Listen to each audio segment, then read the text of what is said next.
É isso aí, meu irmão, minha irmã, você que está nos acompanhando aqui na Conexão Viva, a rádio que nos mantém conectados ao Senhor. Abraça-me, foi o louvor nesse momento em que nós devemos nos colocar sempre nos braços do Pai.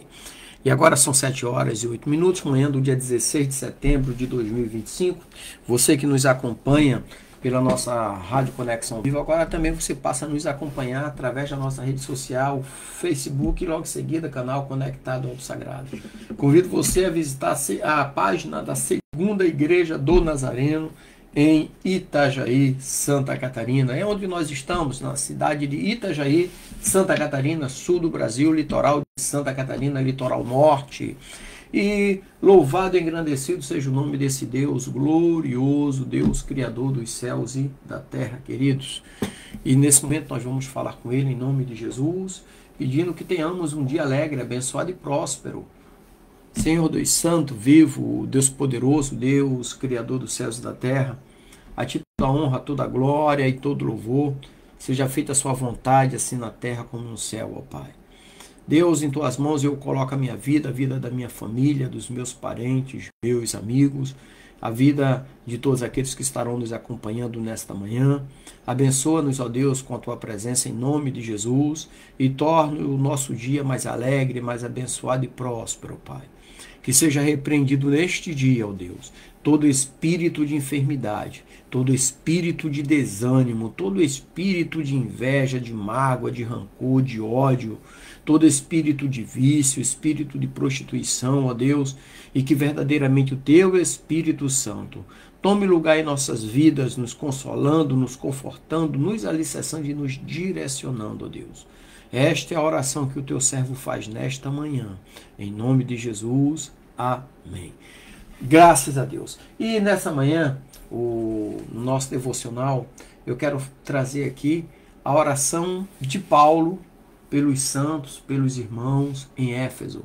É um texto que está ali na carta que Paulo escreveu à igreja em Éfeso, no capítulo 1, do versículo 15 ao 23. Então hoje, nesse momento, nós vamos refletir e meditar na profunda oração que o apóstolo Paulo fez pelos seus irmãos, pelos santos ali da igreja em Éfeso.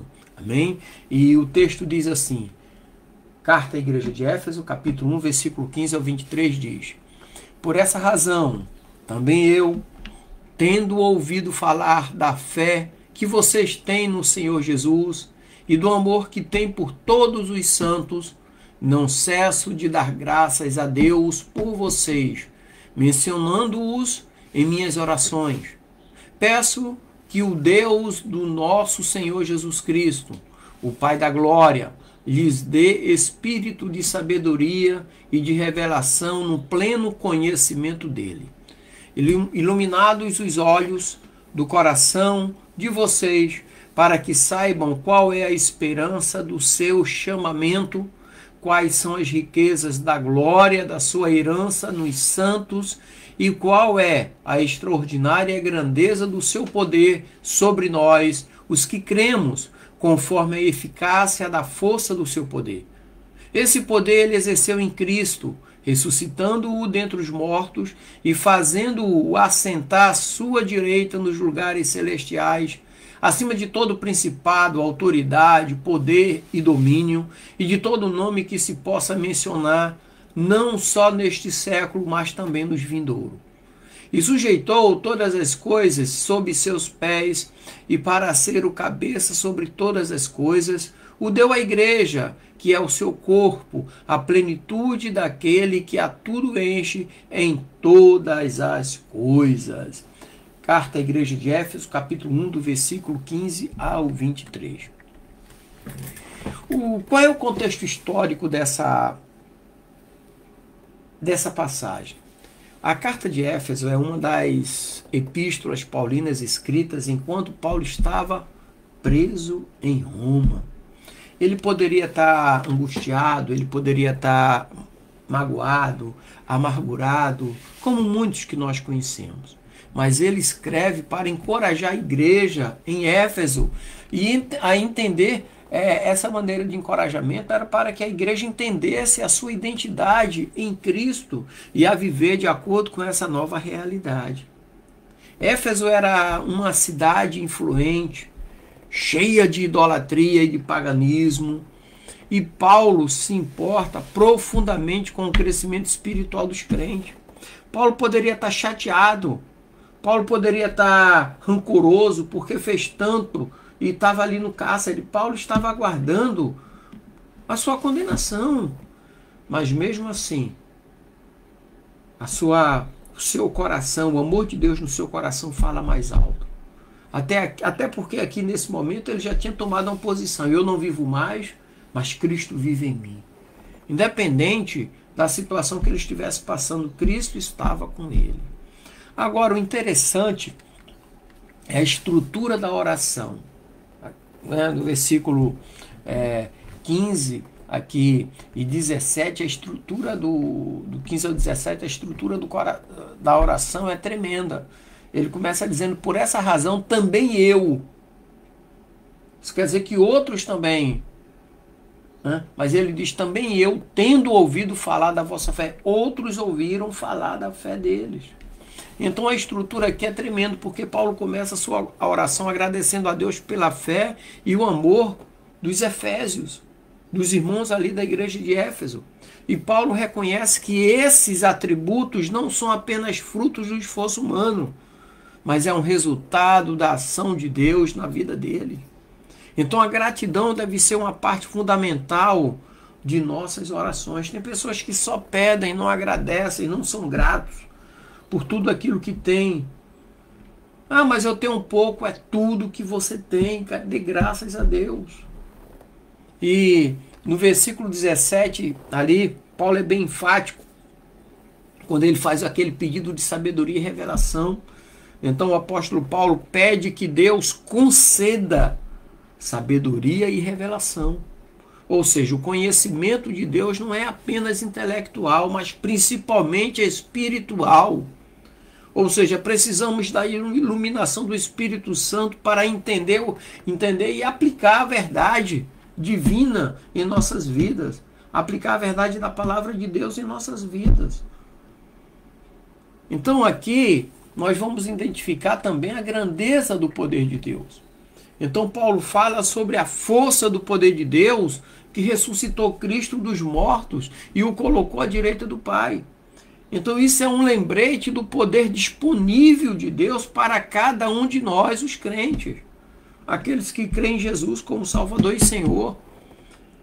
Cristo é o cabeça da igreja e estamos unidos a Ele. A vitória de Cristo é a nossa vitória.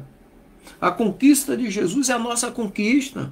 Se Ele está à direita do Pai, nós também estaremos com o Pai um dia. Então aqui nós tomamos esse texto para aplicação prática na nossa vida no dia a dia. Primeiro ponto é que a oração, ela também tem que ser um ato de agradecimento. Ou seja, em nossas orações devemos sempre começar com gratidão. Então que nós possamos reconhecer e agradecer a Deus por tudo aquilo que nós temos e principalmente pelas pessoas ao nosso redor que demonstram fé e amor para conosco, para com o próximo. Segundo ponto de aplicação prática é buscar a sabedoria e a revelação. As duas devem andar juntos, porque às vezes chega a revelação e você não tem sabedoria para vivê-la. Ou você tem só a sabedoria, mas não tem a revelação para ser aplicada. Então devemos orar pedindo a Deus que nos dê sabedoria, que nos dê entendimento. Então isso deve ser um pedido constante em nossas vidas. E vem aquela pergunta retórica, né? Como podemos aplicar a verdade de Deus se não a compreendemos plenamente? Como que nós vamos compreender plenamente a verdade de Deus? Através das nossas orações e principalmente da leitura da Bíblia, da palavra de Deus. Pois foi Jesus quem falou: buscai nas Escrituras, porque julgais ter nela a vida eterna, e é ela mesma que testifica de mim. Mas se a pessoa só ora e não lê a Bíblia, não vai conseguir ouvir a voz de Deus, sabe? Então buscar nas Escrituras, nos textos sagrados, a palavra de Deus. Se você crê que é a palavra de Deus, então continue crendo e lendo para ouvir a palavra de Deus. O segundo ponto é iluminar nossos corações. Precisamos pedir a Deus que ilumine nossos corações. Então isso envolve um desejo de conhecer a Deus mais profundamente. Tem pessoas que estão 30, 40, 50 anos na igreja e nunca vivenciou um milagre na sua vida, porque não conhece a Deus plenamente, ou teve milagres e não identificou que foi Deus quem fez aquilo ali. Então, como podemos conhecer a Deus se não buscamos a sua face em oração e principalmente na sua palavra? Outra situação, viver na esperança. A esperança do nosso chamado é uma âncora em tempos difíceis. Então isso quer dizer que precisamos lembrar que somos herdeiros de Deus e co-herdeiros com Cristo. Então isso deve moldar a nossa perspectiva de vida. Isso também alimenta as nossas ações, fortalece nossas ações. Até porque sem fé é impossível agradar a Deus. E tendo fé sem obras, a fé é morta. Então, precisamos ter ações. A esperança, ela fortalece as nossas ações. E a nossa esperança está em Cristo. E por fim, e último, a aplicação prática dessa palavra em nossas vidas, é reconhecer o poder de Deus em nossas vidas. Sabe?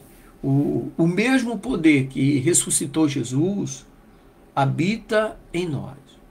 Então isso deve nos encorajar a enfrentar desafios e a viver em vitória, tendo a certeza ou sabendo que estamos ligados ao poder de Deus através de Cristo Jesus. Porque nós aceitamos o sacrifício de Jesus que ele fez por mim, por você, por todos nós na cruz, para nos redimir de todo pecado, para nos justificar diante do Pai e para nos tornar herdeiros, co-herdeiros. E vai chegar o dia que ele vai falar para cada um de nós: vinde vós que sois bendito do meu Pai e possuís por herança o reino que vos está preparado desde a fundação do mundo. Nós precisamos ter a certeza plena sobre isso aí. Então eu quero nessa manhã concluir dizendo para vocês que a oração de Paulo pelos Efésios é um modelo poderoso para mim e para você, um modelo poderoso para nós. Então que possamos ser uma igreja que ora, que busca a sabedoria de Deus e que vive na luz da esperança do nosso chamado, fortalecido, alicerçado, consolado e confortado pelo Espírito Santo de Deus. Amém, queridos? Que Deus continue nos abençoando e ao longo deste dia, que possamos ser instrumentos preciosos nas mãos do Deus vivo. Amém? Tenha um dia alegre, abençoado e próspero em nome de Jesus. Graça e paz. E para você que está